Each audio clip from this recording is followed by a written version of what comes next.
After a debate which carried on through the night, the vote was held in the early hours of the morning. The Senate backed the bill with 38 votes in favour, 29 against.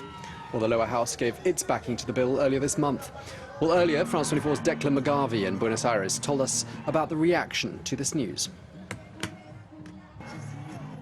When the Senate announced its approval of this abortion bill, there was an eruption of spontaneous joy and glee amidst the thousands of women's rights activists that had gathered in front of the Parliament building.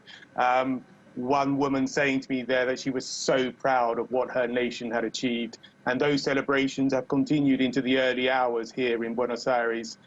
It's symbolic of what is a watershed moment for Argentina and for women's rights.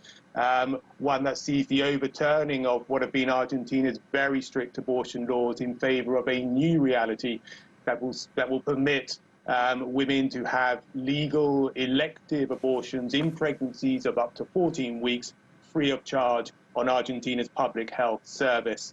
Now, in a more measured tone, Argentina's president, Alberto Fernandez, has tweeted today that he says, "Today we are a better society and one that has broadened women's rights." President Alberto Fernandez, of course, the first pro-choice president in Argentina's history, and the person who has really pushed this bill through the Senate. Yeah, and he, as you say, he's treading somewhat carefully because although he himself is pro-choice and this vote was supported by the Senate, there is a lot of opposition to abortion on demand there in highly Catholic Argentina, and it comes, of course, from supporters of the church and the church itself.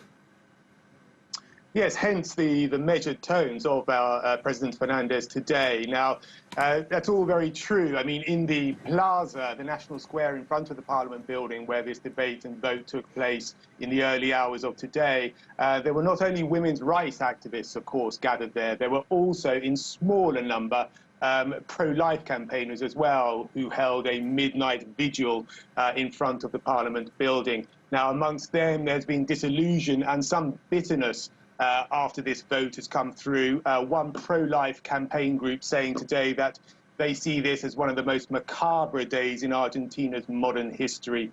There is some irony, of course, about this vote. Argentina is the homeland of Pope Francis, the leader of the global Roman Catholic Church. Pope Francis today, speaking from the Vatican in his end-of-year address, perhaps alluded to the vote in Argentina, saying that talking about the gift of life and saying how we are born because someone has wanted to give us life. Now, abortion, of course, remains a very divisive issue in Argentina, a traditionally Roman Catholic country, but also an increasingly modernizing and secular society as well.